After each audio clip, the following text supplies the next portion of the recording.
André, antes de tudo, a gente queria te agradecer a tua presença e você compartilhar um pouco a tua voz. Essa é uma lembrancinha da Long Vision para você. Obrigado, Eduardo. Fique à vontade aí para abrir. Tem um livro. Obrigado a toda a equipe da Long Vision, né? Imagina, que é isso. É só uma xicrinha. Se quiser já deixar aí, a gente já coloca para pegar uma aguinha. Água para você. Tem uma cartinha para você. E tem um livro chamado O Menino, a Toupeira, a Raposa e o Cavalo. Não sei se você conhece. Não conheço. Que bom, tenho certeza que você vai gostar. Fiz até uma dedicatória para você aí. Não tenho dúvida que você vai curtir bastante essa leitura. Obrigado. Sempre é bom levar um soco no estômago. Então, você vai ver que esse livro gera algumas reflexões que se parecem com pelo menos para mim. Eu acho que você vai... Muito obrigado. Que é isso. Obrigado. Muito bom estar aqui, muito bom compartilhar um pouquinho de experiência e aprender também um pouquinho contigo. Que é isso. Sejam muito bem-vindos e bem-vindas ao Long Vision Talks, o seu canal para dialogar com gigantes. Eu sempre gosto de começar os meus treinamentos e palestras falando do nosso propósito. E aqui no podcast não seria diferente. O nosso propósito é reduzir o estresse e aumentar a felicidade e a compaixão das organizações. A voz de hoje aqui comigo com certeza contribui e muito com esse propósito, pois lidera com inspiração e transformação. Hoje eu converso com o André Falti, CEO na Catalyst Investimentos. Falti, seja muito bem-vindo e muito obrigado novamente por topar esse bate-papo aqui. Obrigado a você, Eduardo. Obrigado a toda a equipe da Long Vision, que tem muito contribuído nessa minha última posição, a trabalhar com um time mais focado, né, mais participativo, mais coeso, né? Ou seja, trabalhando dentro dos 5 comportamentos aí. Que legal. Eu acredito que a gente possa contribuir bastante com o nosso bate-papo aqui, com essa experiência e com as experiências de vida da gente. Não tenho dúvida, André. Eu gosto sempre de trazer um pouco de visibilidade para quem está nos escutando e ouvindo, das pessoas que a gente está conversando. Eu te conheço já há bastante tempo, mas vou trazer uma mini bio tua aqui, porque eu quero começar você contando essa tua história de vida e a tua trajetória que é fantástica. Mas vamos lá. Falti já foi gerente de produção da Gerdau, gerente de compras da Caesar? Caesar, Parafusos, Joinville. Diretor comercial da Acros Amanco, diretor-geral da Menegote, CEO na Eternit, CEO na Atlas Eletrodomésticos e CEO na Bernec. E hoje... senta na cadeira de CEO da Catalyst Investimentos, é claro, já sentou em várias cadeiras como conselheiro, ou seja, várias posições de liderança, casado com a Andréia, pai de André, Tiago, Pedro e João. A gente vai falar um pouquinho sobre essa diferença geracional, né? Um pai um pouco mais lá atrás, um pai hoje em dia, mas conta um pouco dessa tua história, dessa tua trajetória, dessa tua carreira que é brilhante, André. Eu não posso deixar de falar na minha família, né? No meu pai, na minha mãe, que foram sempre grandes incentivadores. Minha mãe era professora, né? E como professora, ela foi mãe muito jovem, com 17 anos, né? E tinha que trabalhar e tinha que ajudar a família. E ela me levava para o colégio com 2 anos de idade e ela dava aula no Mobral. Olha, né? Só. E isso fez com que eu aprendesse a ler e escrever com 3 anos. Uau. Né? Então, tive essa característica de precocidade, né, na questão principalmente do ensino primeiro, mas depois na carreira, a gente vai falar um pouquinho mais à frente. Mas o que me fez, por exemplo, entrar numa universidade com 15 anos, né, me formar com 19 para 20 anos, né, numa faculdade de engenharia, começar a trabalhar muito cedo, já em cargo de liderança, histórias fantásticas para contar a respeito de um engenheiro que nunca comandou pessoas, de repente tem 200, 300 pessoas para comandar e aprende na base da porrada, né? Incrível. Depois dessa minha primeira experiência profissional na Gerdau, eu fui para a Caesar, também já aí numa posição de liderança, né? Eu basicamente comecei já numa posição de liderança, numa época onde você ter uma formação já era um diferencial de status, né? Mas não existiam aqueles treinamentos para liderança lá atrás, você entrou, nada. se vira. Eu, ao longo da minha carreira na Gerdau, a minha formação técnica de liderança foi bastante focada na cultura da Gerdau. A Gerdau já tinha vamos falar aí, década de 80, já tinha muita preocupação com a formação dos seus times, a valorização, né, os trabalhos de liderança. Então eu digo que a minha formação foi lá, mas era uma formação onde eu já estava na função. Claro. E eu tive que, né, aprender, né, na prática, on the job, e também com essa formação que a Gerdau, né, permitia aos executivos. Depois Caesar, e aí tive uma oportunidade que eu considero a oportunidade da minha vida, né, que foi, eu passei por um processo seletivo que durou 1 ano aproximadamente, com 27, 28 anos de idade, que era ir para uma empresa familiar, 4 famílias separadas, 4 sócios separadas, eu quero dizer que não tinham ligação de parentesco entre si. Certo. E que tinha uma empresa chamada Acros em Joinville. Certo. A filosofia de trabalho da empresa, dos seus acionistas, era muito de gestão participativa, ou seja, eles se envolviam muito com as pessoas, faziam as pessoas participarem nas discussões, nas estratégias, né? E num determinado momento, talvez por um erro do passado, não sei se foi erro, mas as coisas foram acontecendo, ela tinha um número de familiares muito grande dentro da empresa, atuando dentro da empresa, e isso começou a gerar uma série de conflitos, né? E assim como em qualquer, né, gama da sociedade, você tem parentes que são excelentes profissionais, parentes que não são, né, que nem são tanto, né, profissionais. E a decisão fica difícil. Como é que eu vou separar? Por que o meu genro é melhor que o seu filho ou que o seu tio? Perfeito. E isso gera um conflito. E eles tomaram uma decisão de desfamiliarizar a empresa. Ou seja, todos os parentes saíram da empresa. Olha só. Tiraram todos. E isso deu um choque na empresa, porque eram mais de quase 30 pessoas, claro, né, que trabalhavam desde fábrica, administração. E naquela época, você lembra o número de funcionários? Quantos a colaboradores? A fábrica já tinha, acho que perto de 1.000 colaboradores. Mas mesmo assim tinha uma influência bastante grande ainda das famílias, né? E eles próprios tomaram a decisão de sair da direção do dia a dia, mas eles queriam trazer profissionais que eles pudessem ainda moldar, né? Então eu iniciei lá com 28 para 29 anos de idade, já numa posição de uma diretoria adjunta, fazendo uma mentoria lado a lado com o acionista que cuidava da área comercial. Então esse foi o meu aprendizado, né? Vários anos depois a empresa acabou sendo vendida, né? Eu era um acionista minoritário, participei dessa venda, mas a empresa que comprou, que foi o Grupo Amanco, convidou os executivos que trabalhavam naquela oportunidade a continuar, e eu continuei na Amanco durante mais 5 ou 6 anos como diretor comercial. Passado um pouquinho eu tentei empreender, um negócio que não deu, digamos assim, muito certo, né? E numa oportunidade o Gino Yamada, que é uma grande figura aqui da região de Curitiba, me trouxe para ser CEO da Companhia Providência, aqui em Curitiba, onde eu fiz um trabalho também de organização e depois de venda do braço do negócio. Já não era mais da família, né? Era um negócio já de capital aberto, né? SA de capital aberto. Eu respondia para um conselho de administração. Sim. Passado essa experiência, eu decidi fazer um sabático, né, naqueles períodos que acontecem, e tive condição de ir para Boston, para o MIT, onde, né, o engenheiro, quando fala em MIT, né, o pelinho já, né, arrepia.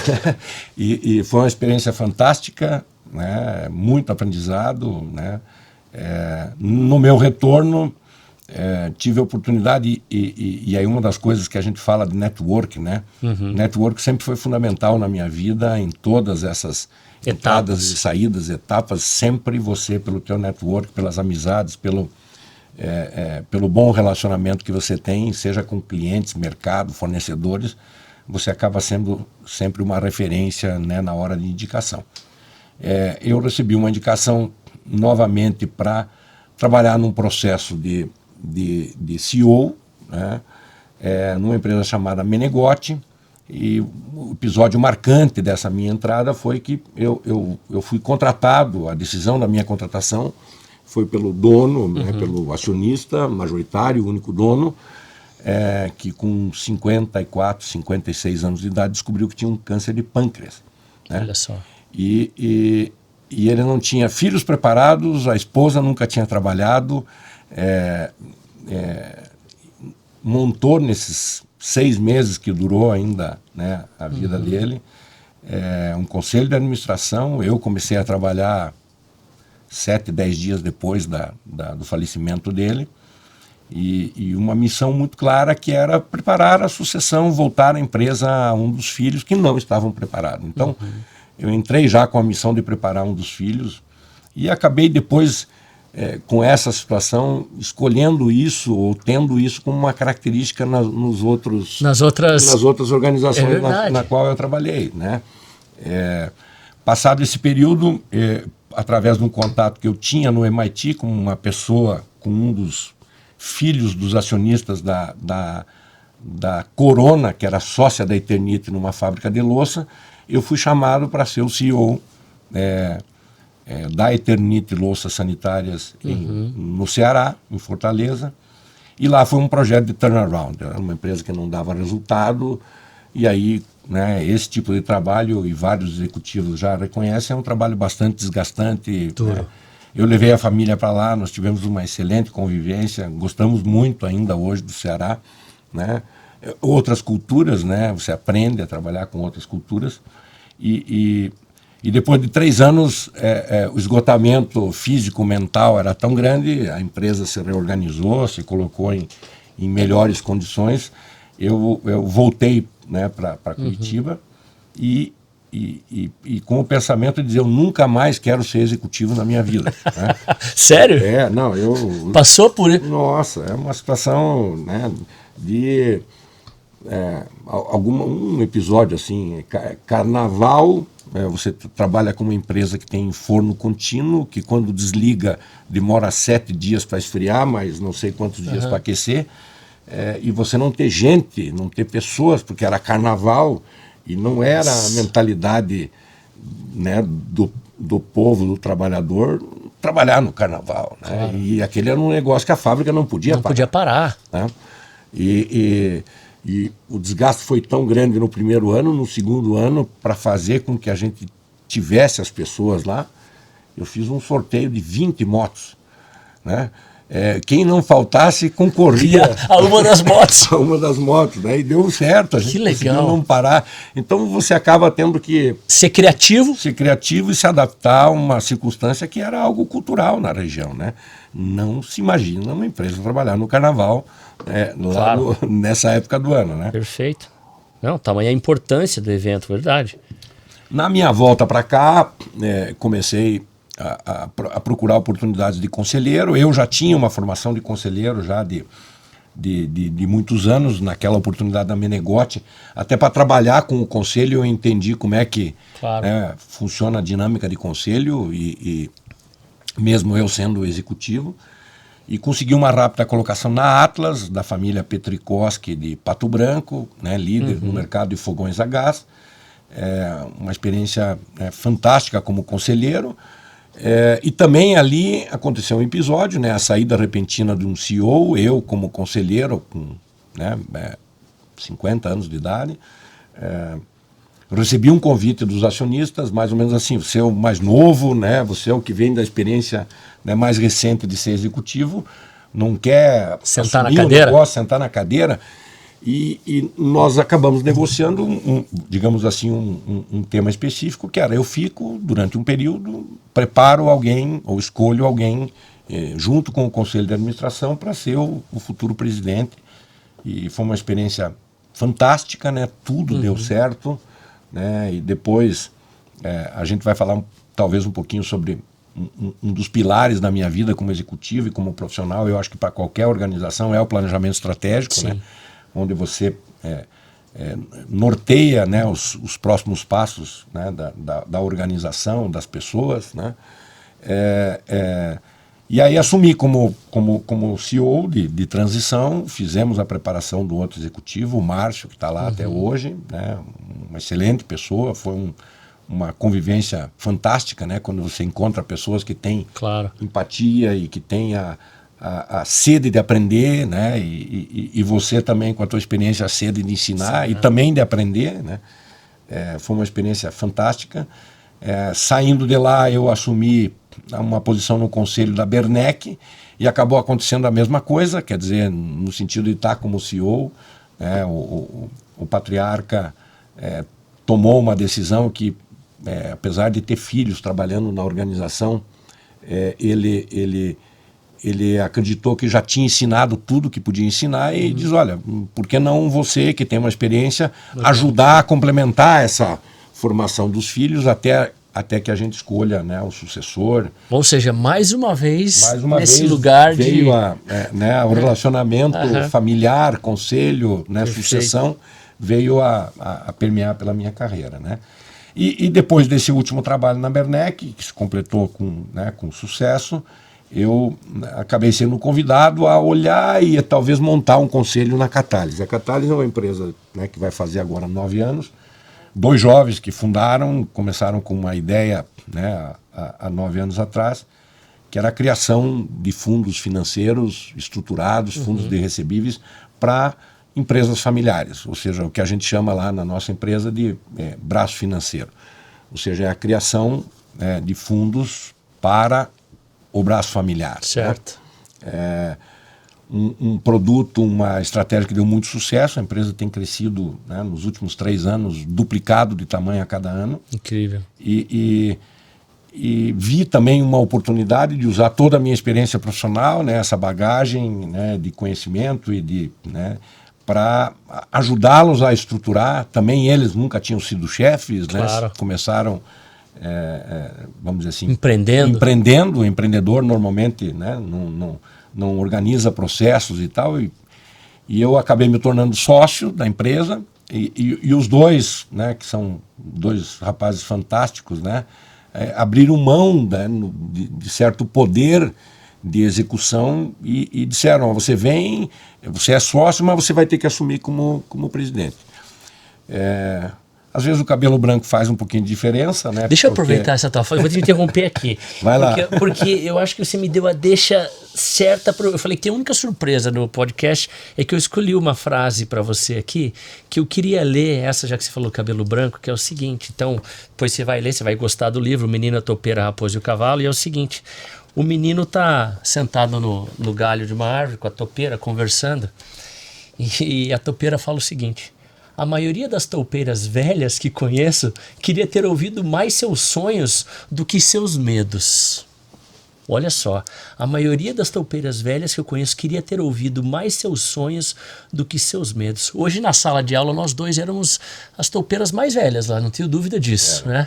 E aí a minha pergunta é, você ouviu mais seus sonhos do que seus medos? E você está conseguindo colocar isso em prática nesse lugar hoje aqui na Catalyst? Total. Eu acho que eu sempre digo que eu enfrentei sempre diversos desafios pessoais e profissionais, sempre com a mente aberta de aprender com os seus próprios erros, né? Se você não tira aprendizado de todos os teus erros, eu acho que você não está evoluindo, né? Sempre ter a humildade de escutar e de aprender com os outros, independente de idade. Eu estou aprendendo um monte com esses jovens. Eu estou aprendendo um monte com jovens colaboradores que estão lá de 22, 23, 25 anos, aprendendo a lidar com o novo mercado do trabalho, onde essas gerações, que são completamente diferentes, né, estão adentrando, né, e a forma como você comandava, liderava de anos atrás tem que ser adaptada para novos conceitos, né? E isso tem ajudado bastante a você manter a tua mente sharp, né, afiada e preparada para qualquer tipo de desafio. Eu acho que a topeira velha, ela pode ajudar em qualquer circunstância, em qualquer organização. Seja numa função executiva como eu estou hoje, seja como um conselheiro, seja como que ajuda bastante, né, a dar orientações e dar caminhos, né? Você sabe, André, que a gente brinquei com você no início aqui, né? Pô, você tem o André e o Thiago, né? Foram teus filhos mais velhos, depois você teve o Pedro e o João, né? E gerações diferentes. Você falou um pouquinho desse choque geracional. Eu queria te escutar um pouco. Tenho certeza que muitas pessoas escutando a gente, ou talvez muitos executivos ou executivas, passando por esse momento também, estão nesse lugar de como é que eu lido com essa nova geração, né? Quais são as demandas e o que eu preciso fazer para me adaptar. Eu queria escutar um pouquinho dessa tua vivência. De gerações, lidar e liderar com gerações diferentes. E sempre com bastante sucesso por onde você passou.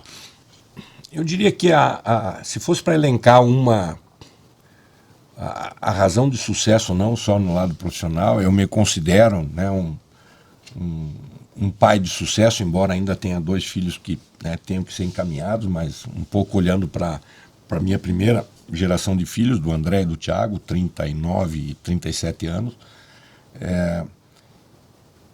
você ser um exemplo para o teu filho, né? Um exemplo de retidão, né? De ética, né? Valores, de valores, princípios. Eu acho que eu recebi isso muito do meu pai e da minha mãe. Claro, ninguém é perfeito, né? Você tem que admitir isso, mas eu mergulho muito na minha criação, né? Mergulho muito no meu pai, da minha mãe. A minha mãe sempre foi uma empreendedora, sempre foi uma pessoa inteligente, lê tudo. A minha mãe, hoje com 79 anos, ela faz trade de câmbio, de dólar. Ela, na época da pandemia, ficou desesperada porque não podia. Ela fez cursos pela internet e hoje faz lá trade de câmbio de dólar, coisa que eu nem imagino como faça. E está lá ela com 3 computadores e gráfico para lá e fazendo uma atividade que mantém a mente ocupada. Eu sempre gostei muito de ler, em função da característica dela, né, de pressionar os filhos a abrir a mente. Mas um pouco daquilo que eu usei para os meus filhos, meus primeiros filhos, foi muito da educação do passado. Exemplo, ser rigoroso, né? Cobrar estudo, né? Cobrar ética e tal. Acredito que tenha me dado bem, né? Os 2 filhos, né? Com muito sucesso na sua vida pessoal e profissional. A nova geração agora completamente diferente, né? Jovens que questionam tudo, né? E hoje em dia a gente olha, né? No passado o filho escutava o pai e dizia: a verdade está ali, né? Amém. A verdade está nos mais velhos, né? No avô, no pai. Hoje ele escuta o pai, vai lá para a internet, abre o celular e questiona de tudo quanto é forma. A informação, a autoridade, ela está diluída. Perfeito. Né? Então você tem que encontrar outras formas, né? Eu comentei hoje, eu uso muito para os meus filhos mais novos passar mensagens que eu olho na própria internet, para eles, no sentido, um canal que conecta com eles. Que conecte e que dê orientação, além da orientação do exemplo que eu continuo dando, né? Como pai, como profissional, né? Eu acho que no fundo você tem que ser exemplo, né? Perfeito. E você sendo exemplo, você e também não perdendo essa questão de que a idade é meramente um número. Você está sempre atualizado e está sempre aprendendo todo dia. Você consegue ensinar também melhor teus filhos, consegue aprender com eles, porque eles, né, hoje em dia tem coisas novas, né, para fazer a gente se mexer e aprender. Fato. E até para acompanhar essas gerações. Claro. Né? Isso é estimulante. Né? E eu não sei se eu posso chamar a Catálise de uma startup, não sei se... Não é uma startup, né, André? É uma FDIC, me corrija aqui. Na realidade, ela é uma gestora independente, chama-se independente porque não está ligada aí com os grandes bancos. Ela é uma gestora independente de fundos estruturados. São fundos que são chamados no mercado ilíquidos, né? Porque você não tem a liquidez imediata, não é dinheiro, é composto de recebíveis, e normalmente você estrutura isso, e nós temos esse nicho, em empresas familiares. Então, nós temos hoje perto de 102, 103 fundos de grupos familiares.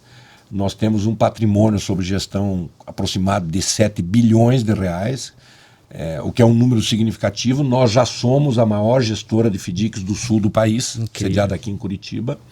né? Estamos aí por volta da 18ª, 19ª do Brasil já, em termos de patrimônio sob gestão, na questão de FDICs, o que significa que nós temos feito um bom trabalho, né? O trabalho, a cultura dos sócios de nunca ter, digamos assim, se preocupado com a questão financeira e sim com a questão de crescer, não distribuir dividendos, reinvestir na organização, né? Ter os seus colaboradores bem remunerados, né? E investir em tecnologia sempre foi um pensamento dos dois, fez com que a Catalyst chegasse até aqui. Talvez juntando um pouquinho com a minha experiência de gestão, a gente conseguiu dar um salto para poder atender um maior número de clientes, um maior número de patrimônios, de patrimônio sob gestão. Basicamente é isso que a gente faz, né? Focado nessa questão dos fundos de recebíveis. Incrível. Você falou sobre, e a gente vai voltar a falar agora sobre a importância do planejamento estratégico para o sucesso de uma organização. Eu sei que você tem isso como um norte, você é muito forte nessa construção desse planejamento. Você pode compartilhar talvez um exemplo da sua experiência em que o planejamento estratégico bem elaborado fez ou faz a diferença? Vamos talvez dar um passinho atrás, né? No começo da minha carreira na Gerdau, numa função de gerência, né, comando de pessoas, gerência de produção, eu sempre tive dificuldade, né, como saindo recém da faculdade, né, e aí com 20 para 21 anos assumindo essa posição já de liderança, de como se comunicar com as pessoas, de como, né, conversar com as pessoas, porque eu não via aquela razão, e eu acho triste, né, quando você imagina um colaborador que entra dentro de uma organização, por mais simples que seja a função dele, ele não entender o propósito do seu trabalho, ele não entender a razão por que ele está lá. É só para cumprir, bater ponto, receber o dinheirinho, ou ele tem algo mais a contribuir, né? E eu acho que às vezes é falha das organizações, né? É falha da organização não comunicar adequadamente, né? E isso vem do planejamento estratégico, né? Vem do planejamento estratégico e vem de uma adequada comunicação. Comunicação sempre foi um norte e uma preocupação minha, né? E eu conto, né? Eu tô escrevendo um livro, eu falo mesmo? Eu falo isso, já era para estar pronto, mas aí os episódios novos vão acontecendo e você vai protelando, né? Nessa questão. Mas eu com 21 anos tive que na Gerdau fazer uma demissão em massa de 50% do quadro de colaboradores. E com aquela mentalidade de engenheiro, eu fui lá e peguei os melhores, né? Mas tive uma certa humildade de procurar uma pessoa que era um supervisor, né, de fábrica, que mais experiente, né? E ele disse: engenheiro, sua lista está perfeita, mas aqui, né, o senhor está demitindo 3 pessoas da mesma família. O senhor está deixando uma família sem renda, né? Por aquele troço, né? Bateu e eu, ok, mais sugestões. Olha, esse aqui, ele mora numa casa da empresa. Se o senhor demitir ele vai mudar de cidade. E essa crise que está acontecendo agora, eu já passei por 2 delas, daqui a 6 meses nós vamos ter que recontratar e nós não vamos ter mão de obra, né? Vamos ter a dificuldade de contratação. Então a visão daquela experiência, uma pessoa que mal e mal sabia escrever, olha só, mas a visão do negócio, do business, de como olhar para o lado da pessoa, conhecer o seu colaborador, ver essências, né? Olha, esse aqui o senhor pode demitir porque a mulher dele é professora. Ele sabia esse detalhe. Eram 300 colaboradores. Incrível. Ela é professora na escola lá ele tem uma chacrinha, ele cria uma vaca, ele vai sobreviver, né, nesse período de 6, 8, um ano que seja. E fizemos o desligamento. Claro, sempre é traumatizante. E passados uns 10 dias, ele veio falar comigo e diz: olha, o fulano de tal lá, lembra daquele operador lá? Ele disse que quer lhe matar, né? Um choque, né, para um rapaz de 21 anos, né, com família. Eu já tinha um filho, esposa, moravam ali na sede da empresa, sem segurança, sem nada. A primeira providência que eu fui, vamos falar com o delegado da cidade. Claro. Fui lá com o delegado e o delegado diz: não, mas ele te ameaçou direto? Não me ameaçou. Pô, então não posso fazer nada. Puta, mas não pode fazer nada. Eu disse, não, peraí, eu posso. Eu tenho uma arma para lhe vender. Você tá de brincadeira. Eu comprei um revólver 38 do delegado da cidade. Nós estamos falando claro. da década de 80, né? E ele disse, e pode andar com ele na cinta. Ande com ele na cinta, vem aqui para a cidade, ande dentro da fábrica com o revólver na cinta, porque aí vai espalhar e o cara, antes de vir me ameaçar, a turma vai chegar a fofoca nele que você está armado. E eu, dito e feito, fui lá. Seguiu o conselho. À noite dava uns tiros lá para o pessoal saber que eu estava armado e tal. E vida que segue. Passados uns 4 meses, um belo dia de inverno, né, típico né, do interior do estado de Santa Catarina, o cidadão entra, porque a fábrica era aberta, entra na minha sala, eu trabalhando. Meu né, Deus. E o cara na minha frente, e eu disse, não, senta aí. Ele disse, não, eu quero falar com o senhor, e com aquela voz, né, mais alterada e tal. Eu digo, senta aí, pega aí. Peguei meu material, baixei, abri a gaveta, engatilhei o revólver e diz, olha, se o cara vem para cima de mim, eu sei lá o que vai acontecer, mas eu vou tentar me defender. O que você quer falar comigo? Quero saber por que eu fui demitido. E aí vem um pouquinho de todo aquele meu aprendizado e eu vi que eu tinha falhado. Por quê? Porque eu não comuniquei às pessoas por que ele foi escolhido e por que ele não foi escolhido. Olha só. E aí aquele cara era o marido da professora. E eu disse para ele, olha, eu te tirei porque você não tem... Tua esposa não é professora, ela não tem uma rendinha lá, você não tem uma chacrinha, você não tem um negócio e tal... Cara, quando voltar ao trabalho, você vai ser um dos primeiros a ser contratado, porque você é um bom profissional. Daí ele falou assim, mas por que o senhor não falou isso antes? Faz um mês que eu estou com raiva do senhor, querendo vontade de ele matar, e se o senhor tivesse me comunicado isso, eu teria entendido e tal. Então, a transparência e o processo de comunicação, né, e esse aprendizado já com pouco tempo de líder, fez com que norteasse toda a minha vida com a preocupação de transparência, comunicação, né, comunicação adequada, na forma adequada, no tempo adequado, para que as coisas não vão ao extremo. Ao extremo, né? Incrível. Eu não conhecia essa história, hein? Não conhecia. Essa é incrível. Faz parte da... Está no livro. Está no livro, essa está no livro. Então, incrível. E o planejamento estratégico é essa forma, é a forma de você... Dar clareza. Dar clareza junto com os acionistas do que eles buscam, né?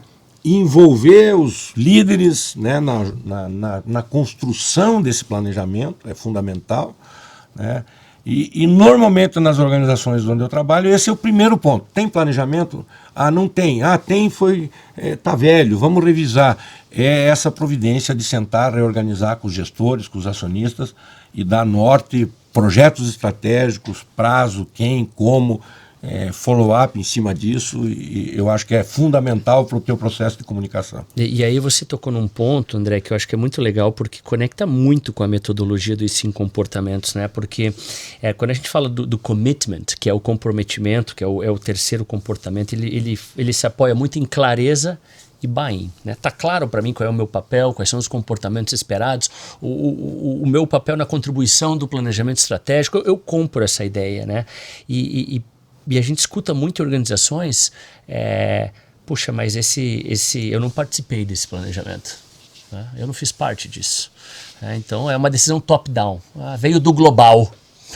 Então, quantas vezes veio do global? Então, quando eu escuto você falar envolver a liderança na construção, isso dá um senso de pertencimento e faz com que aquelas decisões, de fato, eles participaram e coloquem um esforço ainda maior para entregar aquilo. É por aí? É por aí. É por aí. Eu tenho uma frase que eu uso com o grupo, que foi uma frase do comandante Rolim, né, da TAM, que ele dizia... no planejamento, participação total, opinião total, né? Depois, né, do planejado, depois do buy-in, né, ditadura, né? Você se comprometeu, você segue a risca. Eu sigo a risca e tal. Claro que não, né? Claro. Nessa, mas um nesse pouco para dar o conceito, né? A pessoa tem que participar, ela tem voz para participar, né? Eu uso sempre uma frase que é: no campo das ideias não existe hierarquia, então qualquer colaborador pode dar ideia, né? No campo das ideias não existe hierarquia, no campo da execução existe, né? Então é importante essa participação, o envolvimento, a pessoa se sentir: eu contribuí parcialmente, eu ajudei na construção de um projeto, eu participei, né, fui ouvido. Eu acho que é fundamental para que você tenha esse buy-in, esse comprometimento, né, que você tem que ter nas organizações. Sem comprometimento, o sucesso fica mais difícil, né? Tenho dúvida. Você me perguntou exemplos de planejamento. Eu diria que todas as organizações nas quais eu trabalhei, e não foi mérito meu, de novo, aí eu refuto ao mérito do time, da equipe, porque você não constrói nada sozinho, foram empresas de sucesso a partir da estruturação de um bom planejamento estratégico e de um bom envolvimento não só dos executivos, mas do acionista, porque o acionista tem que sentir que também é dele aquilo lá, que é a ideia, os parâmetros, né, a linha de contorno do que podemos, do que não podemos, né? Não adianta você ser uma indústria de parafuso e você querer ser um montador de carro. Um acionista te dá um contorno: em fixadores nós vamos nessa linha. E aí você, com o teu time, ajuda a construir os caminhos, né, os projetos para te levar a atingimento daquele plano, né? Que legal. Não, e aí é o famoso, o Lencioni fala muito, né, e a gente leva isso para os nossos treinamentos, né? A filosofia da Intel durante muito tempo, e até hoje, é disagree and commit. Discorde o quanto você quiser. A reunião, o debate é para isso. Mas tomada a decisão, se comprometa. Se você participou, tá junto, né? Sim. Então eu disagree and commit. Vamos voltar para o choque geracional, porque eu acho que aí você tem cenada de braçada para contar um pouco da tua experiência para nós aqui. Como é que você observa hoje a interação entre as gerações mais novas e as gerações mais experientes dentro da tua organização ou por onde você passou por isso? Tem muita tensão, áreas de tensão. Como é que você vê isso? Olha, eu digamos assim, na minha época, eu já peguei uma fase de transformação dessa questão, que era antigamente, né? E eu trabalhei em Joinville, entrei no mercado de trabalho em Joinville. Você olhava para os profissionais de dentro da área industrial. Minha formação é engenharia mecânica, né? Você via profissionais cujo sonho era conseguir um emprego numa grande empresa, né, e seguir carreira dentro dessa empresa. Então, esse era o grande sonho, né? Então, você não tinha preocupação com retenção, né, com turnover, né, porque o cara tinha como princípio, porque o pai dele tinha sido assim, tinha sido funcionário da Fundição Tupi, ou da Braco, ou da Tigre, da Manco, da Acros. E eu já peguei, a minha geração já foi uma geração mais contestadora, né? Dizendo: olha, eu vou até certo ponto, mas no momento que eu encontrar barreiras, né? E o princípio que segui na minha vida profissional foi estar evoluindo. Certo. Né? Se eu estiver evoluindo de alguma maneira, aprendendo, ajudando, contribuindo, crescendo profissionalmente, eu fico na organização, eu estou comprometido. Se não, eu acredito que encerrei meu ciclo ali e vou procurar uma outra oportunidade. Então eu nunca fui demitido, sempre tomei as decisões com relação à minha saída das organizações, levando em consideração esse aspecto de... eu sou uma pessoa que, por característica, personalidade, não gosto muito de rotina, né? Então entrou um processo onde começou a ser rotineiro, mais do mesmo. Eu sou um cara que me desmotivo muito fácil, né? Quando a gente olha para gerações atuais, eu também olhando aí para os meus filhos, né? Que pegaram um pouquinho dessa fase anterior, olha um pouquinho daquilo que eu comentei, quer dizer, das oportunidades. Eu estou tendo uma oportunidade, eu estou crescendo, eu estou aprendendo, eu continuo, eu evoluo, eu cresço. Mas sempre de olho nas oportunidades que podem surgir, sem aquele amor cego, né, muita gente às vezes confunde, a gente fala, a gente não vê mais gente que veste a camisa. Nunca teve gente que vestiu a camisa. Se a pessoa não estiver satisfeita, não tiver, claro, ela não vai ficar dentro da organização. De algum jeito, ou ela acaba sendo mandada embora pelo não comprometimento, né, pela não realização de um trabalho. E aquela que está motivada, está automotivada e está com essa evolução, né? O jovem de hoje, entrando no mercado de trabalho, e até por uma questão dessa informação, excesso de informação, e isso é bom, positivo, a democratização da, né? Eu imaginava que eu fosse para o MIT lá em 2011, como eu fui, que eu ia voltar ao Papa, né? Porque você agregou conhecimento e vem para cá. E 4, 5 anos depois, tá eu tendo que fazer um curso do MIT online de transformação digital, porque eu já tinha ficado ultrapassado do que eu tinha aprendido em 2011. Incrível. Então, o conceito de, vamos dizer assim, de long life learning, né? Você vai ter que aprender o resto da tua vida e tem que estar aprendendo toda hora, ele nunca foi tão verdadeiro, né? Eu acho que talvez vivenciando um pouco, desculpa te interromper, o momento de vocês na catálise, né? E esses encontros que a gente teve, eu vi muito disso. A equipe, né? E os fundadores e o time jovem muito sedentos pela experiência, pelo conhecimento de quem vem com mais experiência. Você tem pessoas no time com mais experiência, né? Sim. E vice-versa também. Você e os outros executivos ali também totalmente abertos para escutar o que essa gurizada tem. Essa é uma combinação boa. É uma combinação boa, é uma combinação que tende a ser uma combinação de sucesso, né? Eu acho que aquilo que a gente tem construído e a experiência prática de você trabalhar com um time mais jovem, né, sedento por crescimento, eu sempre brinco, né, o colaborador com 23, 24 anos, ele está sedento de informação, ele está querendo saber como é que ele faz para crescer ali dentro da empresa. Sim. E se precisar trabalhar mais, ele trabalha, se precisar se envolver em projetos, ele se envolve, né? Talvez uma ansiedade um pouco maior, e eu brinco, né? Você não vai me perguntar com quantos meses você vai ser diretor, né? Mas, porque né, ele é afoito, né, a essas questões, né, de crescer, de ter, mas ela precisa de uma recompensa mais rápida, ela precisa perceber que está crescendo, né? É um quick win, né? Tem que ter esse quick win. Ele tem que ter, a geração é essa, a geração é da recompensa fácil, do TikTok, de você se satisfazer ali com aquele mais rapidamente, de forma mais rápida, e você tem que aplicar isso, inclusive, nas outras questões. Comunicação dentro da organização. Perfeito. Ela tem que estar pautada para esse grupo mais jovem, né? Eu amanhã vou fazer... os antigos vão falar, né? O café com o presidente, né? Que vem de muitos anos e tal. A gente tem lá um café com os sócios lá, mas o tema amanhã, que eu vou falar com quem quiser se inscrever, são 14, né? Principalmente jovens lá, que nós vamos fazer um bate-papo sobre transformação digital. Como é que eles, né, com a idade deles, mesmo executando um trabalho lá, né, de analista e tal, claro, vão poder contribuir, né, com o uso da inteligência artificial, com o uso de mecanismos de transformação digital num processo dentro da catálise. Escutar deles o que a gente pode fazer juntos, né? E aí eu acho que você respondeu talvez parcialmente a minha próxima pergunta. A gente está chegando na parte final aqui do nosso papo e podia ficar aqui o resto da tarde conversando, porque tem muita história.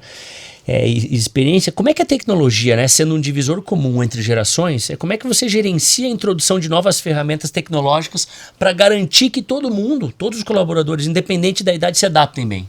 Tem como fazer isso? Olha, muitas vezes as organizações elas pensam em transformação digital e pensam em inovação sobre a ótica de um grande projeto ou de algo, né, sofisticado. Eu sou uma pessoa muito prática, né? O pragmatismo, né, talvez da cultura do engenheiro, que leva digamos, a tomar decisões mais simples, né, muitas vezes. E essa da transformação digital é mais simples, como é que eu posso fazer, e aí nós voltamos para uso de gerenciamento de rotina, ciclo PDCA, Kaizen, né, filosofia japonesa de Toyota, de linha de produção e tudo isso, continuamos usando na Catálise, mas usando sobre o enfoque de como você pode melhorar teu processo com o uso de tecnologia. E não é só a tecnologia, não é mais a área de tecnologia, a área de TI que tem que ser responsável pelo projeto, não. São todos os colaboradores. Claro. Então, nós temos grupos de gerenciamento de problemas, de rotinas, que estão sendo preparados com algum tipo de formação adicional, pelo menos para saber onde procurar, onde pesquisar, onde analisar, sobre o uso de ferramentas que já estão existentes, já tem coisa no mercado. Né, que a gente não imagina, né, para solucionar muitas vezes um problema operacional e de processo que você tenha dentro da tua organização. Eu escutei de um grande, né, diretor de um grande banco, quando ele entrou na Catálise a primeira vez e ele viu um fluxo de processo, ele disse, primeira vez que eu vejo uma gestora né, financeira usando, né, ferramentas ágeis, discutindo processos, como é que eu melhoro, como é que eu não melhoro. Nós temos o nosso planejamento estratégico baseado em BSC, onde está lá a nossa meta para os próximos 5 anos, os grandes projetos estratégicos de forma aberta a todo colaborador, a toda pessoa que venha de fora. Eu acho que o diferencial, a estratégia é como você vai fazer, como você vai envolver seus colaboradores, porque você não vai fazer sozinho. Perfeito. A estratégia de uma organização, o sucesso de uma organização depende da coesão, né, dos comportamentos, e é o trabalho que tão bem, né, a Long Vision tem feito, de fazer esse teu time mais qualificado em relação à forma como conduz o dia a dia com leveza dentro da organização. Né? O André, por coincidência, hoje de manhã eu estava junto com você e com o time, a gente estava fazendo a continuidade desse trabalho, e eu queria te fazer essa pergunta aqui para dividir. Muitas vezes pessoas me perguntam, mas o que é o grande output desse trabalho? O que de fato, o que eu posso esperar do meu time? O que muda? E cada equipe, cada organização tem o seu resultado, mas eu queria escutar de você, ao longo dessa jornada, o que mais mudou passar por essa jornada dos 5 comportamentos, trabalhar com confiança, vulnerabilidade, o conflito produtivo, passar pela pirâmide como um todo, né? O que seria talvez aí, se a gente espremer, o que sai de grande... Vamos colocar assim, eu acho que pela minha experiência, aquilo que eu vivi, né, que foi essa adaptação a entender esse lado humano, né, a importância de você conhecer com quem você trabalha, né, gerar vínculo, gerar confiança, as atitudes, digamos assim, esse lado comportamental eu sempre tive na minha, né, para mim não é surpresa, né, porque a gente lê a respeito, mas o fato de você conseguir, né, digamos, através de uma metodologia, através de um processo, você fazer que isso aconteça dentro das organizações, como um processo, eu acho que é a grande razão de sucesso da metodologia, do trabalho, e é o grande output, porque no momento que você entende que o time, a equipe, que você não faz nada sozinho, que todos podem contribuir com a melhoria do resultado da organização, e isso vem da geração da confiança, vem feedbacks autênticos, vem do conflito produtivo, vem disso aí, o output é natural, né? A melhoria, né, do clima, do ambiente, da busca de resultados, não é criar culpados, é encontrar soluções, né? Eu acho que E eu coloco aquela questão da organização como uma banda de jazz e não como uma orquestra sinfônica. Essa é fantástica. Eu vou pedir para você repetir aqui, porque eu acho que o teu exemplo eu concordo 100%. Como engenheiro, né, até um bom período da minha carreira, a gente sempre diz o seguinte: eu quero contratar gente mais parecida comigo, né? Que seja cumpridor de horário, que seja exemplo, disciplinado e tal. E aí você olha isso dentro do enfoque de uma orquestra sinfônica e de uma organização, né? Eu sempre digo que a orquestra sinfônica ela busca a perfeição, porque no momento que qualquer profissional cometer um erro, né, impacta no público, impacta no cliente. Então ela na própria orquestra. Na própria orquestra eles buscam a perfeição em tudo, e você vai ver quem é selecionado lá é a busca da perfeição. E a gente sabe que a realidade do mundo não é essa. A realidade das organizações é você ter gente, né, diferente, gente que percebe e que falha e que é natural falhar, né? E a banda de jazz para mim é isso, né? O meu filho, o Thiago, lá em Nova York, toca numa banda de jazz lá, ele é o baixista, e eu pude trocar ideias sobre esse conceito com ele e ele concordou. Quando o baterista de uma banda de jazz comete um erro, né, o resto da harmonia, o resto dos equipamentos, o resto dos músicos que estão ali fazem aquela falha se tornar, vamos dizer assim... Usam aquilo até para entrar num outro tom. Uma outra...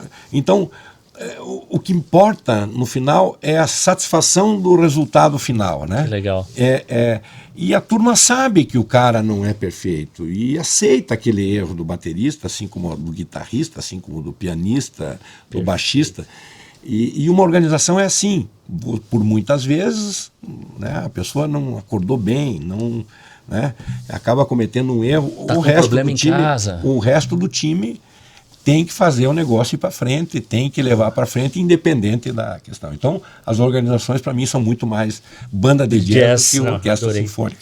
André, o papo está excelente, a gente vai finalizar aqui, mas sem antes eu fazer uma pergunta que eu acho que é bem interessante compartilhar. Ao longo dessa tua carreira, e eu entendi que não é uma carreira linear, né? É uma carreira com altos e baixos. Eu acho que a nossa vida é assim também, não é sem linear. Dúvida. E muita gente escutando aqui, com certeza se inspirou e vai se inspirar. E eu queria pedir para você dividir, talvez, um ponto baixo da tua carreira e um ponto alto da tua carreira. A gente fala muito de vulnerabilidade. Se fosse para você escolher, que momento talvez foi, puxa, isso aqui foi difícil para mim. Foi um lugar que eu habitei que foi difícil, mas eu saí de lá. E um outro lugar que, pô, eu também não fiquei muito tempo, mas mandei bem e me senti bem. Eu tive um momento entre... eu era acionista da Acros, a Acros foi vendida para o Grupo Amanco e coincidiu essa questão da venda e da fusão de duas organizações. Eu acabei me separando, né, da minha primeira esposa, né? E aí eu digo que, né, a vida do executivo é uma vida de equilibrista, você sempre está com 3 ou 4 bolas no ar e 2 na mão, né, e você tem lugar para 2. Se você não der atenção a qualquer uma delas, em algum momento ela pode quebrar, né, cair, quebrar. Às vezes você consegue reconstruir, às vezes não. Às vezes trinca. Às vezes trinca, você tem que, né, corrigir, mas... trincou, e aquele momento foi um momento de abalo, vamos dizer assim, psicológico importante na minha carreira, me levou para baixo, né? E eu passei por um período não muito bom que me levou até a tomada de decisão de pedir demissão da Amanco, né? E eu pedi demissão, eu digo, olha, vendi, tenho um dinheiro no bolso, não preciso, né, sair procurando outro emprego de emergência, vou tomar um tempo e tal. Para me reconstruir, né, para me, né, reposicionar. Então eu acho que a gente não tem que ter vergonha daquilo que acontece, né, ter a consciência de que você precisa daquele tempo, né, e voltar a ter, né, sentido, né, em viver, não só na parte... Não fazia sentido eu entrar numa separação e ter que mudar de uma cidade e ficar longe dos meus filhos, né, num momento delicado, onde eu não ia estar mais convivendo com eles, né? Então, a decisão foi por deixar a organização, me reconstruir psicologicamente e começar... em seguida recebi um convite já de uma outra organização para trabalhar, e um ano depois da minha saída, a própria Amanco me convidou a retornar a exatamente onde eu estava e começar, né, a construir novamente aquilo que era para construir de fusão. Então, naturalmente, quer dizer, então eu acho que quando você encara de forma positiva, né, e quando você toma uma decisão, você não pode se arrepender dela, né? Você tem que Porque se vira refém daí daquele... Dali para frente. Perfeito. O que eu vou buscar, como eu vou buscar melhorar, o que eu preciso me aperfeiçoar. E assim foi na carreira. Você tem que aprender com teus erros, mas também não pode ficar remoendo teus erros, porque senão você não evolui. Que legal. Pô, Andrezão, tô curiosíssimo para ver esse livro. Eu tenho certeza que tem histórias... Não, esse capítulo novo, né, da própria Catálise, digamos, na minha carreira, me levou a repensar... Tem que estar lá. Tem que estar lá, porque é completamente novo. É o uso das experiências, né, numa nova organização. É uma organização onde tem jovens, onde os jovens foram os fundadores, onde os princípios, né, de gestão e como eu, com cabelo branco, posso contribuir com essa organização, eu acho que faz com que, e eu digo aí a todos os amigos de cabelo branco, não parem, aprendam, busquem, de alguma maneira vocês têm condição de contribuir, né? Seja como um conselheiro de uma organização, seja como um advisor, como um consultor, a nossa experiência encurta caminhos, né? Não da arrogância, né, mas do repassar o seu conhecimento por experiências já vividas, e faz com que a gente prolongue a energia que é tão importante, né? Eu não me vejo sem trabalhar, eu não me vejo sem contribuir, eu não me vejo... Meu propósito é continuar ensinando, continuar repassando minha experiência, hoje mais do que nunca, né? Perfeito. Para que as pessoas olhem para mim, vejam não só um exemplo daquilo que deu certo e daquilo que deu errado, né? Tenho essa humildade de reconhecer, digamos, os erros, mas aprender com eles e tocar a vida em frente. Fantástico. Que papo maravilhoso, André. Obrigado, Edu. Muito obrigado. Galera, esse foi mais um Long Vision Talks, dessa vez compartilhando a voz desse gigante André Falti, CEO na Catálise Investimentos, com grandes histórias e muita experiência para compartilhar. De novo, obrigado a você, André, pela participação e aos nossos ouvintes e colaboradores. Quer saber mais sobre histórias fantásticas de grandes líderes? Curte aqui o canal, segue a gente e compartilhe os episódios com quem precisa daquela grande pitada de inspiração. Até a próxima. Tchau, tchau.